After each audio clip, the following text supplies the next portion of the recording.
that scary movie. Be afraid. Be very afraid. I see dead people. You're gonna need a bigger boat. Here's Johnny. The power of Christ compels you! The power of Christ compels you! Whatever you do, don't fall asleep. Welcome to Talking Horror with Jamie and Nikisha.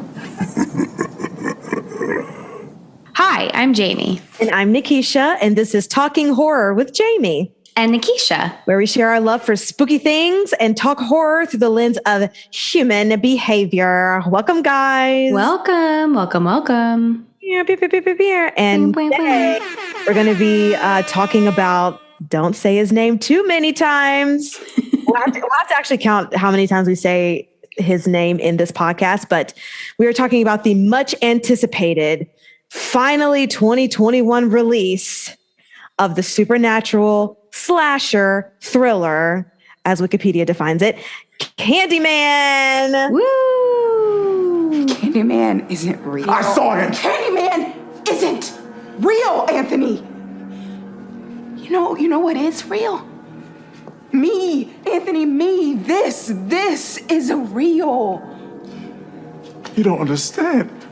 Okay, I will show you that. Okay, Candyman. No! Candyman!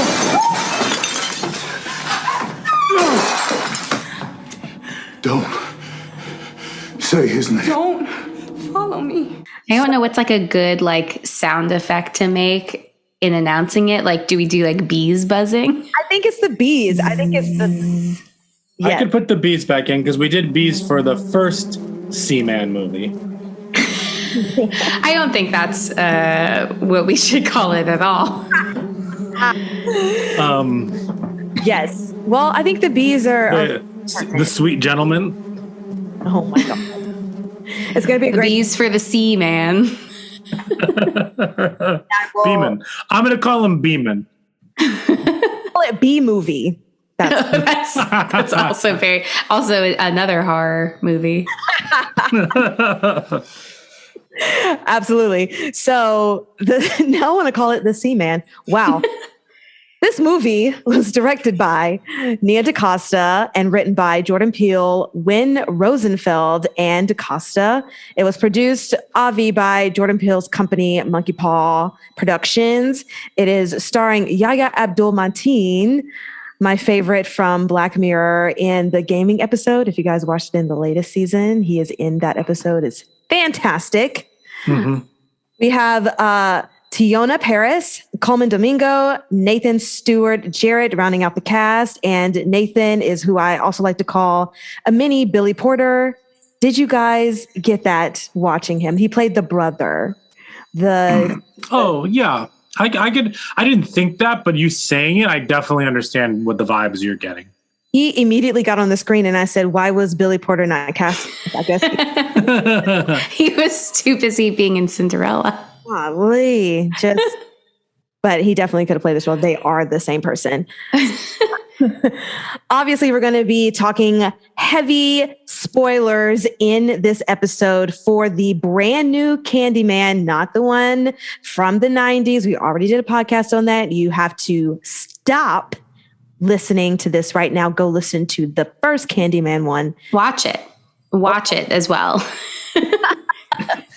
Watch these films and listen to the first one. Just listen to us. It's fine. We'll tell you everything that you need to know about this. So if you have not watched it, please watch it. And any trigger warnings, Jamie, that we should be aware of? I mean, it's slashy. So there is a lot of slashy here. And a lot of like references to police brutality. And I can't think of anything else particularly. Harsh art critics. Is that, as someone who's like so out, I mean, I guess we'll get into it, but I just want someone to tell me, like, is that real? Is that really what like critics are like? I can't, I have such a fragile ego. I don't think that I could handle anything like that. Absolutely not. But then that translates into Broadway critics is what I compare it to. And sometimes they are that ridiculous and crude for no reason whatsoever as to just be stuck up and snooty because they can. So, I mean, just ask M. Night Shyamalan. He portrays writers and critics in all of his films. Nice. Okay. So before we get into all the things, what's new? Have you watched anything? What is happening? There's so many things coming out. So okay. Oh God. So we did watch something, but we really can't talk about it yet because you haven't seen it. And I in no way want to influence how you feel about this movie, but we did watch Malignant. Okay. And we will be talking about it on this podcast, but I just want to recognize that Jamie and I sat down, went on HBO Max, and watched Malignant. And we are going to cover it this season because I think there are a lot of things to talk about, especially because we did 3 James Wan movies at this point. We should definitely do his newest one. And we also all watched Dead Silence. And so we should definitely talk about this one, but that's all I'm going to say. I will say, the only thing I'll say is I am absolutely still thinking about it. I wish that y'all could have seen his facial expressions during that entire essay about Malignant, because the fact that you even brought up Dead Silence just sets the tone. Well, you suggested it. Because it's James Wan, and that was before I saw it. Oh, that's fair. That's fair. Dead Silence. I just knew it was one of his movies that he said that nobody watched. And then we watched it. We watched that. We watched Malignant. Great. I mean, is there like true crime like crossover? Because we started Only Murders in the Building. It's really good. Not like horror, but like, there's some like thrilling elements to it, but mostly comedic. It's pretty funny, especially, as we are, Brian's the podcasting pro, but as we are fumbling through the process of creating a podcast, it's pretty funny, like talking about, people starting a podcast. Okay. Well, I'll have to check it out. I also, and true crime, if you like that. I don't like true crime. Interesting. And that's what everybody says. But I think that it's different because true crime is true. And we watch these horror movies and they're fake. They are false. They are false. Hopefully. Like, I know Except for the Seaman. Except for the Seaman, because apparently that's the thing. Oh, speaking of, did y'all do that trailer promo thing of if you say his name in your phone 5 times, things will happen on your phone, and it unlocked the second trailer for Candyman? Did y'all do that? No, because I'm not a crazy person. Well, I did it as an insane person, and it was super cool. The effects that they had on that. Awesome. They show your reflection, and they have like the name at the bottom and everything. And they, as you say it, they count how many times you're saying it, and Creepy. Also things start happening on your phone. So like your reflection kind of cracks, and then there's like bees that come in, and then there's like a blood splatter, and then it unlocks the trailer, and then you watch the trailer. It was really cool. Very good publicity thing that they did. That's spooky. Cool. I did, for publicity, I saw on TikTok that they had some kind of like pop-up, and you go inside this room and it's like a mirror, and you say his name, and then the mirror is actually like double-sided, so like someone jumps at you and the mirror is clear, and like they try to attack you. And I was like, oh, that's so, I wish they did more of these pop-ups in Philadelphia, please. Yes, absolutely. I would hands down be there, and it would be great. Mm-hmm. Fantastic. Well, I haven't watched anything, just waiting for other things to come out like Malignant. I'm very excited to watch that soon. Yes. Seeing that you guys have watched that, and being in the movie theater, watching Candyman and seeing the trailers for other things that are coming out. There's this movie, I think I don't know, I forgot what it was called, but it's the girl from Queen's Gambit that's in it. And then Last Night in Soho. Yes. Mm-hmm. That seemed like an interesting concept. I would watch that. I read a review of it this morning that, and just in terms, it's excellent. But they say it's more of a thriller and less of like a horror style. If that's what you're interested in, which is like totally fine. But just to give you a little bit of an expectation setting. Okay, nice. I also found that in the midst of all the trailers, which Halloween was obviously one of them, that they played the trailer for the new Jackass movie because they're reunited. Oh, yes. And I was just like, I don't feel like this is appropriate for the movie we're about to watch, but okay, great. Jackass. Yeah. We've seen that trailer now. Like, I feel like we've seen it dozens of times, but we've probably only been to the movies like 3 times in the last like 2.5 months. I feel like I've seen that trailer so much. Yeah, we saw it in front of Shang-Chi. We saw it in front of Night House, another weird reason for. And then I guess Black Widow, or that was the only other movie we saw. Oh, and Candyman, duh, right. Oh no, we both said it once. Well, are you counting it in total or per person? So Nikisha's up to 4 right now, so be careful. I said it once, and Jamie said it once. And again, this is me trying. I like we all could be dead by now. I don't know, but I'm just trying. Sure. Because let's be honest, in this movie, I had to count on my fingers every time they said it because they don't. The movie. We'll get into this. The movie doesn't build up the 5 times. He's like casually saying it behind her back, like into the mirror, and I'm just. That's a whole. We'll get there, but we should do the plot first. What's the plot? Yes. Let's go in and give you the plot of the sequel, straight to sequel, Candyman. It's straight to sequel, except for the other 2 that they ignore. Right, exactly. Yeah. All right. Are you ready? As ready as I'm ever going to be. Mm-hmm. And go. Okay, so obviously we said that this follows the events from the last movie. So we're opening up in a new situation in the 70s where the Candyman, the actual real person, is running around and giving kids candy. And the police come and they kill him because he's messing with all of the kids. And he thinks that he's the one that's like giving them razor blades and their candy, whatever. Skip to the now. We're still in the Caprini Green projects, but now it's been gentrified. And we have this couple living there. One is an art dealer and one is an artist. This artist is trying to get his work out there. He comes upon the folklore of Candyman and makes his piece around that.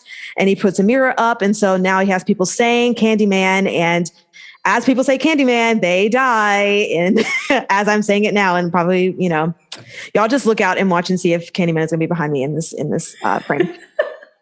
So slowly but surely, we realize that this artist has an actual connection with Candyman because he was the baby that Helen rescued out of the fire from the 90s movie. And so now Candyman wants to bring him into the fold and have him be the one that kills everyone. And that ends up happening because Candyman gets him. He played with fire and now he has honeycomb all over his body and he has a hook for a hand and he's killing people. Meanwhile, his artist dealer girlfriend is getting arrested because they think that she's an accomplice, but then she calls his name and he comes and kills the police before she can get arrested, and they live happily ever after because now the artist is the new Candyman. And yes, I'm going to end it there. Yay. You have 10 seconds left, but that was good. Did you even mention the guy in the laundromat? I literally was about to say, I realized I did not mention guy, but we'll get into that when we discuss, because how does all of this connect anyway? Let's decipher, let's connect the dots, because I need assistance. Cool. And that's the plot. Let's go right into it. What's confusing you? Okay. Well, did you like it? Oh yeah, let's do that. Good idea. I'll shut up. Great. I had such high expectations for this movie. It was delayed for so long. Everyone was excited about it. We have a Black female director. We have Jordan Peele's company attached to it. Slashy also wrote it. So I'm thinking like Get Out level. If you're going to remake something, it's going to be fantastic. And I was honestly so disappointed when I watched this, mostly because we always talk about rules. And I feel like a lot of the times the rules were not clear as far as who Candyman is after, because there are moments where he is called, and I'm not even talking about like the real, like the people who were imposters of him, but there were Black people who called him and then were killed, but they were setting it up as Candyman is the one that's helping the area not get gentrified. So we call on him so that he can kill the people that are gentrifying the area. I'm confused. And even I watched this movie twice in theaters. First time just watching it for the experience, and second time really watching it to get any of my questions answered. And I'm curious to see how you guys felt about it. But the acting was pretty good to me, but I just felt like the story as a whole was really a letdown from my expectations. But I probably also could have set my expectations very high, where others might not have and might have enjoyed it because their expectations were lower. So what do you guys think? My expectations were also pretty high. I did like it. But I do like, there was definitely some points that I was like a little bit confused and like didn't quite get. But I mean, I'd been listening to some podcasts and reading different critiques on this movie, and a lot of what I had seen that like people didn't like was they thought that this film was like super didactic. And I feel like Brian and I have been like talking about differences between the original and this one.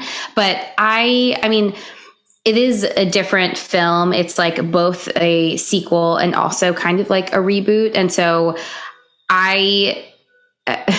also most of the like critiques that I've been listening to on podcasts have been largely from white people. And so I'm not bothered by the fact that like this film is like explaining what the point of all of this is, which is gentrification. And so like that being the way in which like things are happening essentially. I mean, yeah, if anything, I think like it does need to be made more explicit for some folks. And so I didn't find that to be problematic. I think where I was getting a little bit more confused. Well, there was elements that were definitely brought up in the movie that like they never really address again, like the art gallery girlfriend, like her father committing suicide and like never ever addressing that really, like once, maybe twice. And then the part where she is like offered this really cool job, but then it's like not really about her. And then I'm like, wait, why are we focused on her career? I'm really confused about like why this is important now.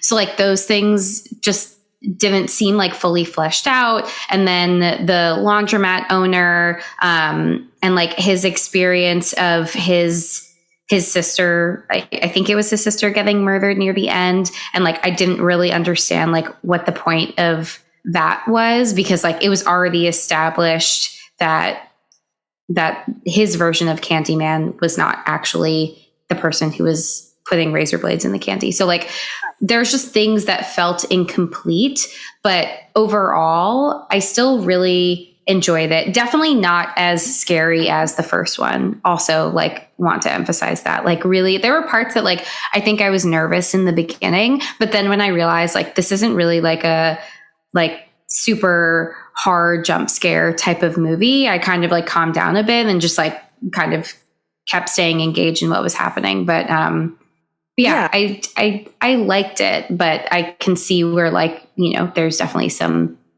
issues. And I just want to add on to that really quickly, and then Brian, we can share your experiences. But in what you mentioned about people talking about what Candyman represents and all these things, I just think that it didn't do a good job of playing either side of it. To me, it was either this is going to be a sequel and it's just going to be a slasher about Candyman, and that's what it is, and that can be its own entity, like the first one. Mm-hmm. Or we are going to talk about all of the social, economic, political whatevers about it, and then that be the whole thing. I think they were trying to make it a sequel when they could have just made it a reboot and made it its own idea, but it was trying to connect some of the things. And I think that's where, for me, it fell short. It should have been just one or the other. They were trying to do too much. And in that, there was no clarity. And in that, that's where you get a lot of like the plot holes and things not coming around full circle. And you're wondering, well, what was the point of such and such? And why is the focus of this? Because they were trying to meld two things when it should have just either been one or the other to me. But I actually feel the opposite, where I think it should have been more sequel, less reboot, because I was really engaged in the beginning of the movie when they're telling Helen's story and like pulling that stuff into it, because I think part of it is the fact that like that takes away from like what the real story is, which is like part of the point. And like, you know, if a white woman is like, you know, killed or something happens to her, like that's where the emphasis goes to. And so like, I think using that as the thing to like then kickstart the story and like, what's the real story, I think is effective. But I think like some of the reimagining of Candyman, I think was not super great or like problematic. I don't know if it's like explicitly stated, but from some of the things that I've been reading and hearing, it's like implied that there's some kind of like cognitive impairment that the person who is like the Candyman that you see for most of the movie, like the original guy with the hook who's offering the candy, like that there's like something potentially like, you know, some kind of like developmental delay or something. And so I feel like weird about that, because like, was there a purpose to that? Like, what was the purpose of that? And like finding that kind of problematic, and didn't know why they needed to like include that piece into it. So in terms of like a reimagining, I'm like, I feel like you could have done like a better job with that. But yeah, that's what I'm saying. It could have been either or, like have it just an exact sequel. And in the first one, even though there are like things about gentrification, that really wasn't like the fullness of it. It was still like a slasher movie at its core. And this one, to me, if it was it should have just been a sequel with slasher at its core, or just redo the whole thing with a new idea. Sure. So, I mean, I agree. Like, I do like the fact that you have the story of Helen and you can carry that over to start it, but just make it a continuation, like, of what has been going on, and have it be a slash movie at the core instead of whatever other pieces they were trying to add, because then it gets muzzled again with the rules of who is he killing? What are the rules? What are the rules? The only rule is you say his name and he comes, but there are people who were living in Caprini Green with the laundry guy, and his sister is dead. She's not gentrifying the place. So then why are they killed? You know? And that's why it's just like, I don't understand if you're going to really harp on the economic thing and the gentrification thing, then make the rules clear about who is dying and why and what his purpose is. Just make it a slasher movie and everyone is fair game. Right. That's, you know. Yeah. Like the high school scene was also weird. And I get that it's like showing how it's spreading, but I was like, that was like kind of pointless in my opinion.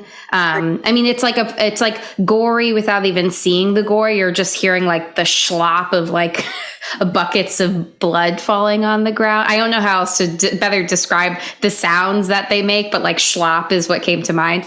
But other than that, like, I don't know, I just didn't really see what the point of that was, other than to show that, you know, it's continuing to like spread out further and further. But that felt even more disconnected from, I think, the original plot or point. No, I agree wholeheartly. Brian, your initial thoughts, as we've already like talked about everything. No, it's interesting because I like this movie. I don't think that I also had high hopes for it, but I definitely I felt similarly to Jamie that once I realized that it wasn't going to be like bite my nails scary, and it was just kind of like storytelling, like horror storytelling, if you will. I kind of let my guard down a little bit more. I think that there's a lot of stuff that I want to respond to in there. I think the first thing is that, correct me if I'm wrong, but I think all of the victims in this movie until the end are white people, right? I think so, except for like in the past with the laundromat sister. Yeah. But I and all the people that he kills are people that are basically appropriating his name for another reason. So it's the art director and the girl. It's the what's the scene was so weird and cringy. Yeah. It's cringy. It was them, and then it's the art critic. Art critic, yeah. Mm-hmm. It's the girls, but the black girl survives. Mm-hmm. I think it's trying to say like, and then it's all spreading. This appropriation of the name is spreading, and I think that has a lot to do with the concept of that they mentioned a couple times, where the Seaman name passes from generation to generation based on their George Floyd, based on their, their whatever's happening. Because, the man coming out of the walls who was killed by the police officers, like that's that generation's. And then like there's another one and the police officers murder, I don't even remember his name. Anthony, the main character. Anthony. Yeah, duh. Of course, he's the baby. Kill Anthony, and they want and the idea is that the laundromat guy was trying to create a new Seaman because he wanted that story to live on. And I'm still confused about how that would help Cabrini Green. I guess the idea is if there actually were murders in Cabrini Green, it would lose value, but they never really go into that, obviously. A shot that I appreciated is that the laundromat was in between like two coffee spots, like to show the gentrification. So I think that has a lot to do with it. However, I do think that whole concept, I do think the movie is didactic, and I don't think that's a bad thing. I don't mind that it's spoon-fed here and there. I do think that the things that should have been talked about a little bit more were those pieces, bringing all of that like symbolism together, because I think that was a little bit convoluted. So I'll say that about that. Also, I think that I think Jamie actually said this, so I'm stealing her thing, but I'm gonna attribute it to her. This feels like only if it's good. This feels like a first draft. Some of the lines are very basic. Some of the plot is very basic. It feels like they had a really good concept. The one that I had just previously mentioned, like the idea that like the title of Seaman gets passed down from person to person. And those are the stories, because at the end, they wanted the girlfriend to live because they wanted her to tell the story, because you need someone, a survivor, to tell the story, blah, blah, blah. So all of that. And that's why he called the cops, because he wanted the cops to gun them down, similarly to the end of the new Saw movie, where it's trying to get that like the end of the movie is trying to get that like visceral reaction from you of like the cops shooting a black man. And then, all of that is truly, and the whole movie is saying that didn't come out of the blue. That whole movie is saying that. I mean, both are, but they're not done too well. This one better than that one. So I think that's one piece of it. The second piece of it is the slasher moments aren't even that good. And even that they're artistic, but they're not scary. Like when the critic is being killed while like we're looking into all of the nice white people building, if you will. That was really cool to watch, but like it wasn't scary. Like that's fine. Something I did like a lot is that at first the Seaman is only in reflections. Like you can only see him in reflections. Like I think that was a super cool concept that I think they could have done way more with in terms of fear and excitement and all of that. I think the acting was good. I really, really do feel like this movie was edited down from a longer movie that really fleshed out the girlfriend's character.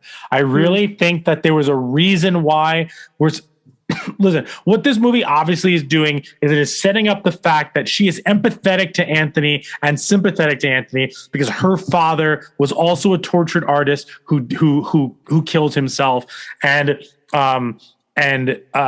I guess the reason why they only want her for her father is for that narrative. Maybe the subplot there is that they're appropriating her father's death and she's choosing not to use it to further her career, whereas Anthony is subconsciously pulling from his background into this Seaman exhibit and not really knowing what it means. Like there's again, it's super convoluted. It's under the surface. And I think there's something more there that would be super powerful. The movie just doesn't get across that way. And I think I don't think that's necessarily in the direction. I think it's in editing, like what they edited out. And like the script doesn't feel too as advanced as, I'll say this. The first one is super convoluted. The first one, like we talked about it on the episode. But what it's doing seems more interesting than what this one is doing. I don't know. I'm being critical of it. I still very much enjoyed it and was engaged in it. Mm-hmm. I think it's really sharp. I think it's the eye on this is beautiful. The cinematography, all of that. I think Nia DaCosta is like, it gets me excited to see her Marvel movie because she just has such a vision and she like it just. Unfortunately, we had very high expectations for this character, for this world, for the scare level, for the horror level. Does that track? Does everything I said make sense? Yeah. No, that's definitely exactly it. It's doing two things and it should pick one. Yeah. I miss like the elements of the kind of like hypnosis effect that that happened in the first film of like, you know, like kind of her experience of being gaslit in a way, but like, I don't know, Anthony's not having that experience and he's having these things where like he literally sees himself as the Seaman. And so like, there's something like that feels like a really big change that I'm not entirely sure, like, I don't know, makes sense for if he's supposed to be the original victim, then like why would he also be like a version of the Candyman? And like that's confusing. But in terms of like the first round, like the first draft of a script, the art critic's name is Clive Privler. I just need everyone to like Clive Privler, because the original story is by Clive Barker, and this is a movie about privilege. Privler. That's the best they could come up with. Also, something that like really annoyed me to no end when I found this out after, but the scene in the art gallery where like Clive Privler is one of the first victims, the part where the Seaman is cutting the projector screen is CGI'd. Like, why would you do that? Was that less expensive than someone like taking a pair of scissors and cutting it? Like, why? That just seems so silly. I don't know. I'm like so over CGI and like what happened to good old practical effects? Like something as simple as like cutting a piece of paper. Right. Like just cut the paper. It's fine. Right? But it's just weird. CGI. So it wasn't even a paper to cut. It was all just our imagination. It was all green screen. Well, okay. So as far as mental health goes, it speaks on this, but I just want to know your thoughts of if it did a good job in portraying some of these things. We talk with the girlfriend about her traumas and seeing death. And in this movie, we watch her experience the death of her father, but also walking in on her boss and what is his name? His last name? Clive Privler. Privler walks in on at Privler's dead body, and now she has her boyfriend in her arms, and he is being shot. And so, in the movie, they kind of portray her as she just works hard. She's always working. She's always like making a schedule, doing things, and like. Do you think that it's a good coping mechanism for someone who has experienced that much? Like, is that fair as a fair representation of someone? Like, we don't know if she's done the work, in the background of her story. We don't know if she's like gone to therapy or whatever, but obviously it's something that is still a trigger because her brother even mentions the fact that she can't be like the savior for all the tortured artists, because trying to save quote unquote, her boyfriend, who is a reflection of her father. So I don't know. I just want to know your thoughts of how you felt about that particular storyline, if that lined up or made sense at all for you. I mean, again, like I wish there was just like more information and like more context to have, because like just felt like so much was missing. But like, I mean, sure, like in some ways, distraction and avoidance as a defense mechanism to not deal with like the hard shit, like is not, that's not unusual. And I guess like, yeah, like it wasn't, for me, it wasn't clear, like, is she trying to like save this, tortured artist because she couldn't with her father? Like no idea at all, because there's just not enough information about her.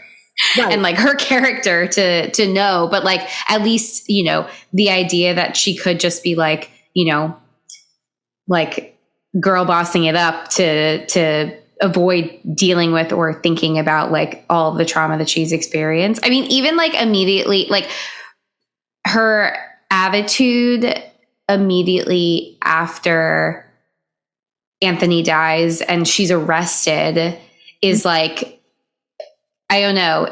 There's the part where she's like thinking in her head, like, oh, I'm going to look in the mirror. I mean, none of this is said out loud, but like when you see like the gears turning, it's almost as if like everything that just happened, like didn't happen to her. And there's like so much distance. And I don't know if that's like because she's in shock. That doesn't really scream like someone in shock to me, of like just being so like disconnected from what's happening in the moment, but more like she's like actively thinking like, I'm going to summon him and he's gonna murder them all. And like, I don't know, it like that reaction just didn't seem realistic to literally what just happened with like him dying in front of her.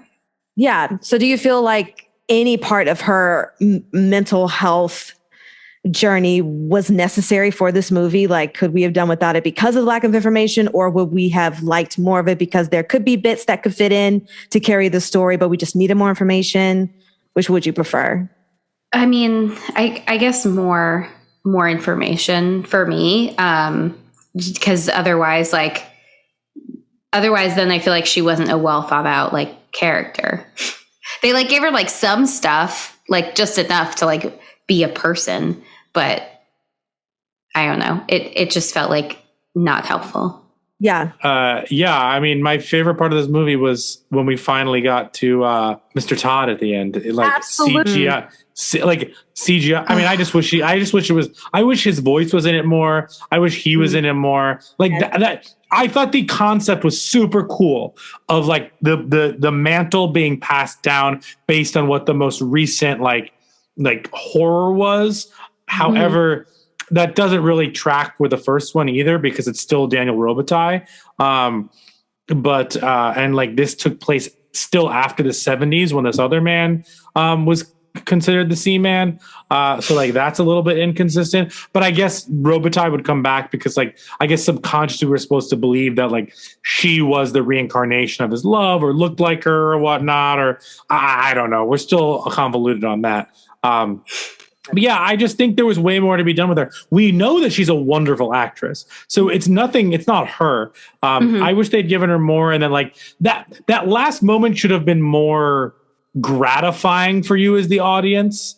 Like it should have been her way of just being like, like this is my turn to get back at them or to save this or to bring him back or whatever. And it didn't really feel like any of those, if that makes sense. It felt forced.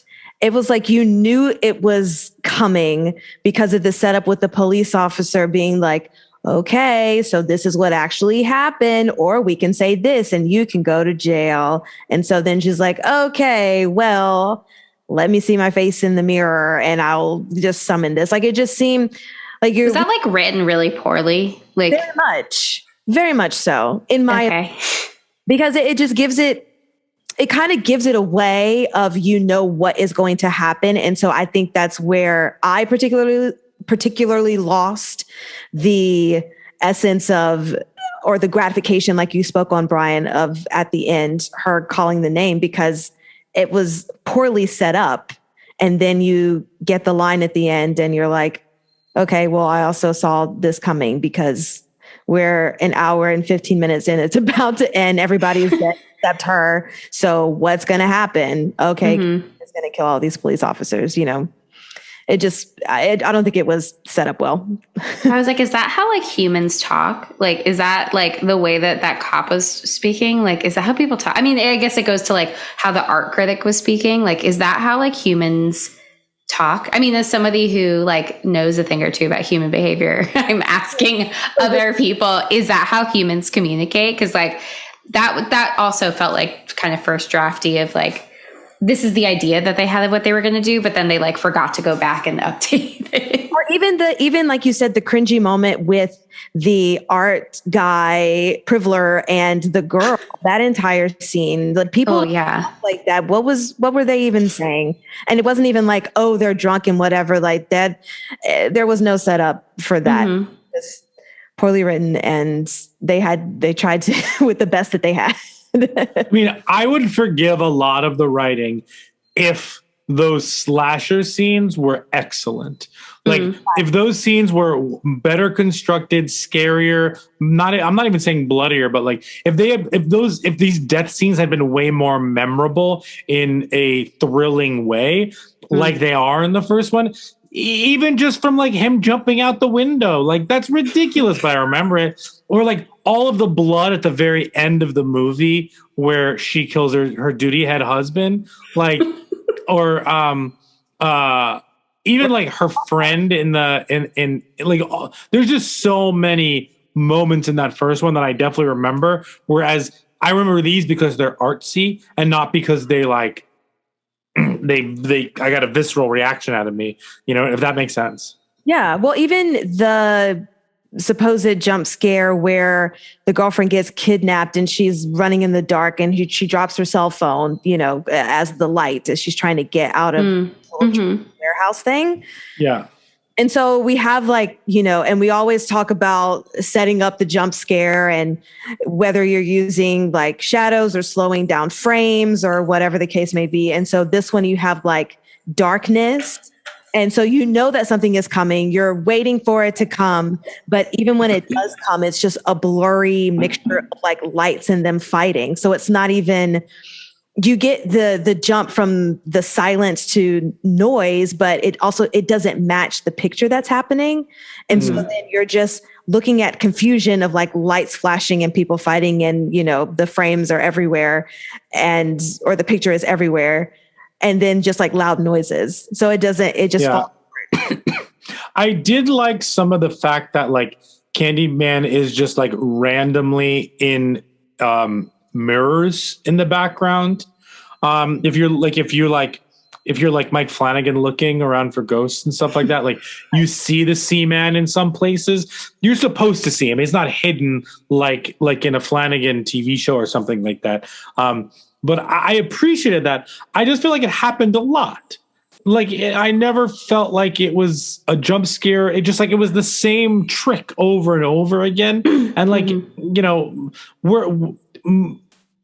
moviegoers are, even though people are idiots, moviegoers recognize patterns. So like, and you get the jump scares, by breaking those patterns, by what do you say with James Wan? Like it's subverting expectations for what you think the scare is going to come from. But this one, we always knew the scare was going to come from like a reflection double take or something like that. And I don't know. I know we're breaking this down and it sounds like we're being super negative on it, but like I did enjoy, like I had a good time for an hour and a half in the movie theater. I'm not going to say I didn't, you know what I mean? Yeah. And I will say on that mirror jump scare, the continuous same scare throughout the whole movie. It was even different in the first one because it wasn't just his reflection. Like he was coming out of the mirrors and that never one time in this movie. It was all just either the reflection, you're seeing it, or like the critic lady we're just seeing, which I agree with you, Brian, that was a beautiful shot. And I wrote that down in my notes that I did appreciate that zooming out and seeing all of the nice buildings and this lady just dying. But you don't ever see him actually killing, like physically killing a person. It's always just aftermath or he's invisible, you know, and people are just running around and doing things. And yeah, it just doesn't work for me. But I will say, because I feel like I'm being super, super negative about this movie.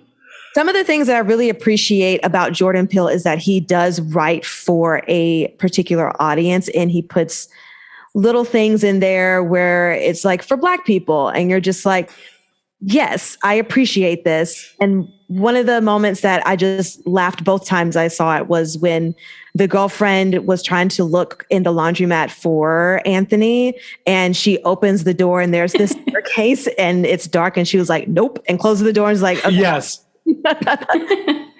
So it's just that. I loved that. Okay. So like, of course, because every person in the theater is like, duh, don't go down there. And she's like, yeah, no, I'm not going down there. You know, so it's like, we're in on it. It's like, we're telling you no. And she's like, yeah, I'm listening to you. No.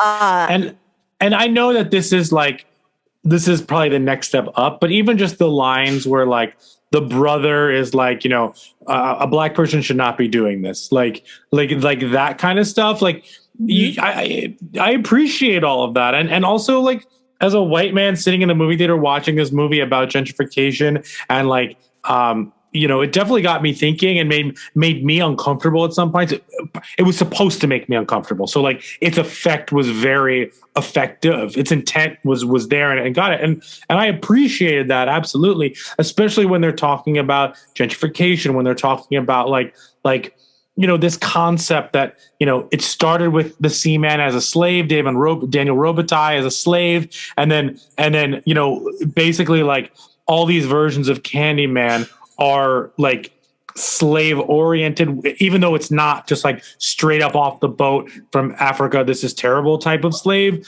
It's slave to the economy. It's slave to just like social justice. It's slave to all these things. And I definitely appreciate, again, the concepts in this movie are so big and there's so much to do.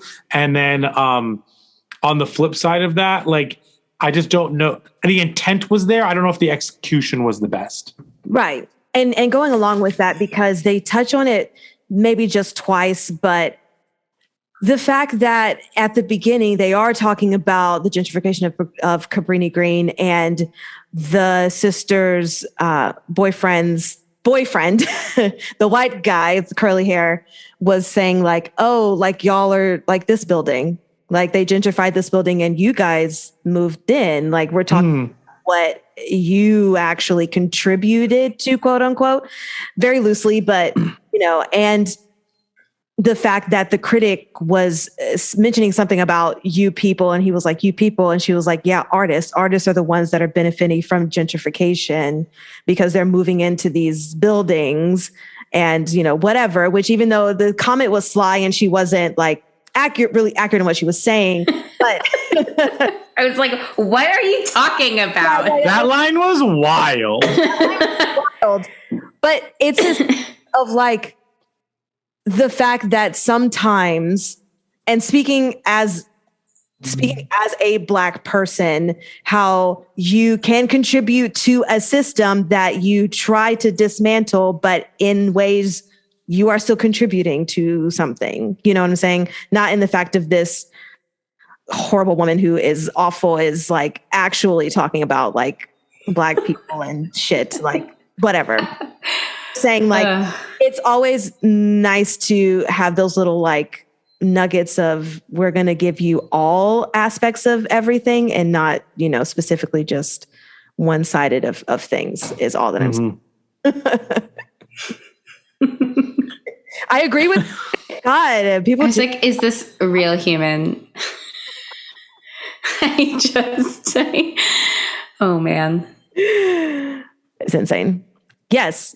Any other thoughts about the human behavior, things in general? I have one. So he gets stung at the halfway through or the beginning or whatever, and then like his arm is so bad and he doesn't think to like go to the doctor at all at any point. Like that was wild. But I guess like talk about the behavior and the mental state of someone who like he became very obsessed. He became very driven and purposeful. But he didn't really know he didn't know what he was doing until his mom cleared everything up in the second act of the movie. And then like all the while, like he's transforming into something else. Like, can you talk a little bit about like the mental state of somebody at that point, whether they're becoming obsessive, whether they are like physically or even mentally transforming into like getting into a zone or something like that? Can you talk a little bit about like that obsessive behavior in a way, or the like of an artist or of an individual? I mean, I'm thinking about that also, but like on the flip side, because I'm curious about both of your perspectives as like somebody who is creative. But I mean, I think like, there's something to be said about folks who might identify as having like addictive personalities, so to speak, and like getting really, really, really into something where it's like all consuming and like nothing else matters. And that's all you're focusing all of your attention on. I mean, I can't speak to like, being stung by a bee and then half of your body turning into a beehive, but like the, so, but I mean, I think that there is something to like, people getting very wrapped up and, where on one end of the spectrum, that could be like, I'm really in the zone and I'm like, accomplishing something, I'm producing, I'm working towards these goals that I have. But where on the flips, like, the line that then can be crossed is like, where does this take away from like other aspects of your life, and now like all you have is this thing because everything else has fallen to the wayside, and like, yeah, like what does that leave you with, and how can that potentially be really unhealthy and harmful? But I am curious about like from the perspective of someone creative, like have there been like experiences that you've had or situations that you've been in where like you feel this like, you're like really connected to something that you're working on or working with that like feels very like bigger than you, and you're really like throwing yourself into it? I'll speak on not necessarily throwing myself into something, but wrapping my identity up in my career. And literally what I talk about in therapy all the time, because we as artists are so focused on what is our next job? What is our next job? What is our next job? Who are we if we don't have a job in the field, to where everything else falls by the wayside by default, because we're not thinking about cultivating our relationships with friendships or significant others or whatever. We're not thinking about self-care. We're not thinking about prioritizing ourselves in general. We're thinking about what can we do to continue to have this career that has become our identity? And if we don't have this career, then who are we? And I think it's something that a lot of artists deal with, and something that is hard to realize, especially I think in this pandemic, because everything had to stop. We had to assess who we are as individuals. And it's something for me, it was like, because I was always working towards having a career, I never really stopped to think like, well, what do I even like to do? Like as a hobby, what do I, what are my interests? What are things that will make, give me some serotonin or dopamine outside work, because the work is not always going to be there, you know? Mm-hmm. And so how can I deal with that? How can I reconcile that with myself and realize that I am a person outside of this, and this is just what I do as a 9 to 5, and outside of that, like, what else is there in life? Because there is more, you know, than chasing after the next thing, the next job, trying to fill up your resume with all kinds of things. But so I can Totally. agree, or I can understand him in his wanting to, like, he had a successful, like, beginning of his career, and now he's trying to make a comeback because he's wrapped up his identity in his career. So that can allow you to be obsessive about it, and it, however it manifests is however it manifests. And for him, it was turning into Candyman. So yeah. And I'll also say, like, when you're creating something, writing it, whatever, like, there comes a point where, like, you're struggling to, like, I think of it as like scissors, like cutting wrapping paper. Like, you're trying to get it started, but then, like, once you kind of hit that thing and you can glide with the scissors, like, there's something about, like, you feel like you're not writing something anymore. You feel like you're just, like, the vessel that it's passing through. And I'm not talking about, like, I'm not, like, because you're also so afraid of, like, writer's block or artist block or whatever you want to call it, that when you're in this flow, you do not want to step away for 1 second, because you can lose it in 1 second. So, like, I understand his obsessive nature of just, like, wanting to draw all these things and, like, get this yucky feeling or whatever he was feeling out of his system, because that's how some people just, like, get things out of their system. And I'm not saying that it's a, like, you still should go to therapy, but, like, it's like you're passing something out. Like, there's something, like, an idea or a concept that you just want to get out into the world, and then, like, you can potentially, like, then start to, like, do the work to get past it. If it's something subconscious and like potentially, like, devastating that he was trying to work through. Whereas, like, well, like, there was one time I, like, didn't go outside for a week because, like, I just, like, had this idea, and, like, I just had to write it out, and it was just, like, coming out of my hand. Like, it was just very, but you just have times like that. And then there are other times where you just, like, okay, I can write for maybe 20 minutes today or something like that, and I'll just get something out. It'll make me feel good, but it's not the thing that I know that is inside me that I'm trying to get out. So I totally understand that. But, like, if I was turning into a honeycomb, I would go to the doctor. At the end of the day, that's the most accurate thing. One last thing about just human behaviors, because I'm curious your reaction to how the girlfriend was reacting to Anthony and him saying, like, Candyman is real, and him kind of slowly slipping into madness before he actually got, you know, all of the body honeycombed. It's a verb now. Right, honeycombed. Do you think her reactions were warranted? She was really kind of dismissive in a way, but she already experienced, like, the tortured artist. So I don't know. How did you feel about her reacting to him trying to, like, tell her things? And it was also nice seeing, like, the male be the one that's, like, trying to get everyone to get them to believe them, because that's like a male trope in a lot of different thrillers. That's a good point. So, Also, I just want to throw in, he's very hunky. We knew that. Oh yeah, because isn't there that part where he's in the library and the girl's like can't function because he's so hot? That was the most realistic part of this movie. I agree. That his smile, it's fantastical. But yeah, how did you feel about his girlfriend's responses to him trying to explain himself? I mean, I think that there's something to, like, her being really taken aback by how he was presenting as a parallel to her father, and, like, rejecting that because, like, that was too overwhelming and like too close to home.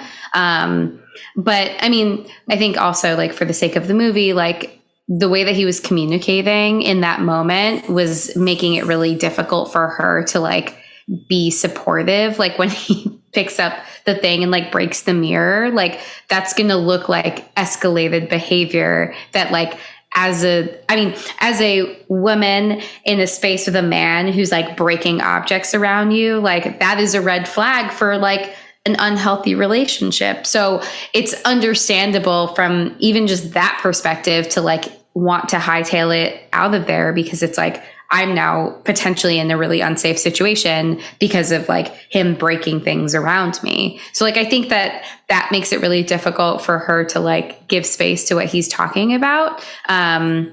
But he was just being so weird in a way that like didn't, again, like, because the first film, they're showing you this like hauntingly beautiful, like hypnosis happening to Helen. And then in this one, he's like sitting at a large dinner table with her and like colleagues and like being really weird. And then for some reason there's like the news is on at this like fancy restaurant that they're at and like announces the death of the art critic, and he just like fucking runs out of there. And I'm just like, what was that? Like, that was so weird. And again, it's like, you know, is that uncharacteristic of who he is, and therefore like really concerning behavior? And that's like what is drawing her to go there. But like between that and then like his poor explanation of his art, which was also like pretty disturbing looking. And like, if she had no idea that the art even escalated from like the original piece that he did with the mirror and the things behind the mirror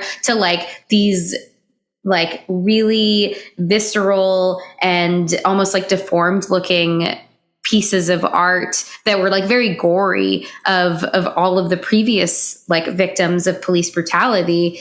Like, I'm sure that was like incredibly shocking and concerning to her. So like, you know, it's hard when you have all this like evidence and then someone trying to make the like counterpoint against all of the like things laid out in front of her to give him that space to be like, I'm here for you. Like, I imagine just a lot of fear based on her past trauma, based on everything that's happening in that moment, and like just wanting to get away and be safe. And yeah, I'm glad that they like weird. I mean, it also then made no sense, but I'm glad they had like that weird reprieve where she's like with her brother. Yeah, absolutely. And just decompressing.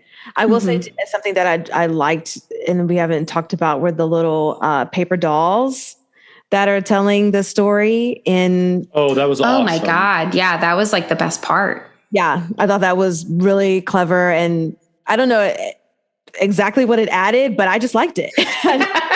Yeah, absolutely. I realize exactly why I liked it, but I just was feeling the aesthetic and I thought it fit and I appreciated it.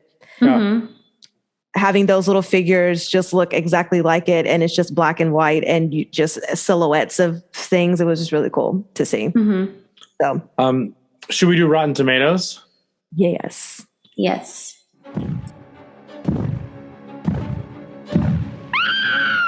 It's the Rotten Tomatoes game. All right, Rotten Tomatoes. What do you think this has on Rotten Tomatoes, percent-wise? I'm going to say 67 is my brain. I know, but... That was, okay. What was in my brain was 68. Work. I was like, having you do that, I was shocked that you got one number off from what I was thinking. Cancers, we're in tune. So this has an 84%. Oh, wow. Candyman takes an incisive, visually thrilling approach to deepening the franchise's mythology and terrifying audiences along the way. And then they have a new thing called the audience says. The audience score is 73%, so lower. And they say the 2021 Candyman may not be as scary as the original, but it expands the story in ways that fans of the franchise should enjoy. Okay. And let's also remember that the first one has a Rotten Tomato score of 77, and the critics' consensus talks about how it sacrifices some mystery in the name of gore, but it's nuanced, effectively chilling take that benefits from an interesting premise and some fine performances. Interesting. Interesting. But so that's the Rotten Tomatoes. Should we do the 4 S's? Yes. Skull, scares, shakes, and suggestions. The talking horns, 4 S's. Okay, so we have the 4 S's, which are skulls, scares, shakes, and suggestions. Skulls, which we'll start with first, is how it handles mental health as well as human behavior. Then scares is how scary was it, jump scares, or just like tone overall. Then we have shakes. How will this stick with you? And then suggestions. What would you suggest based on this movie? So let's start with skulls. Jamie, let's go with you. 4.5. I'm like torn. I was like thinking 5, and then we didn't even really talk about like the laundromat guy and like how he has been impacted by all of this, which like clearly not very well. But if you're gonna, I guess like the person who killed your sister, you're not doing well. Yeah, I think like based on how they like kind of explore some things, but like then also drop the ball in a lot of ways, I'm going to say like a 4.5. I'm going to be nice. Yeah. Also, first of all, Coleman Domingo, who plays Laundromat Guy, is a spectacular actor, and I will watch him in anything. Same. However, like, was he avenging his sister? Was he just trying to get the Candyman to keep going? I'm a little confused by that as well. And how did he get the razor blades in the candy? That's what I want to know. So, you think it was the little kid who put the razor blades in the candy? No, I'm talking about Coleman as a grown man, because he pulled out the lollipop and it had the razor in it and he put it in his mouth, and that's why it was bleeding at the end of. I understand. I understand what you're saying. Yeah. Well, the Candyman can. Yikes. Yeah, does he melt them and then remold them? That's what I'm like. Maybe. That's a lot of effort, and then you got to wrap them up again. I mean, if you got trauma, Nikisha, what do you give it? A solid 3. Okay. I'm going to go with a 4. I think it's trying. Doesn't really execute the best, but it's fine. Scares. 1 for me. Sorry. Yeah, I'll give it like a 2, because I think I popped up once in my seat and I was like, oh wait, no, this isn't scary. Yeah, I'm going to give this a 1 as well. I was never this. I think maybe once when I saw him in the mirror the first time, I was like, oh, there he is. And then after that, I was like, oh, that's CG. All right. Shakes. Yeah. Are you going to shake this movie off? Is it memorable? Is it not memorable? What are your thoughts? I think I already forgot a lot of it. Yeah. Maybe like a 2. Sure. 2 as well for me. Great. Yeah, I'll probably go with a 2 as well. For the same reasons. All right. Suggestions. What have you got? If you want social satire moments, things, just watch Get Out. And if you want to feel, just watch Get Out, because it's like I appreciate people wanting to say the things that need to be said, and they need to be said. But this was just too forced for me. The general message, or not forced, it just didn't work for me. The message that was a great message just didn't work. Just watch Get Out and you'll get the same kind of commentary, but better. Yeah, I mean, I'm like really struggling with coming up with like anything. Normally I got like this one, that one, the other one. I think I agree with Nikisha in terms of like, if you want like a horror movie that does a better job with social commentary, like watch Get Out. If you want like a slasher movie that, is really effective in being a slasher movie, watch like any of the other, 90s slasher, like watch the original. I don't know. It's really hard to like think of anything kind of related that isn't already just adjacent to the original one. So yeah, but like This is a situation where you got to like pick and choose. Like, do you want a slasher? Do you want it to like address, real issues. Right. Because you can't really have both. You can't have both. I'm going to say Candyman Farewell to the Flesh. I have never seen it. It's not supposed to be good.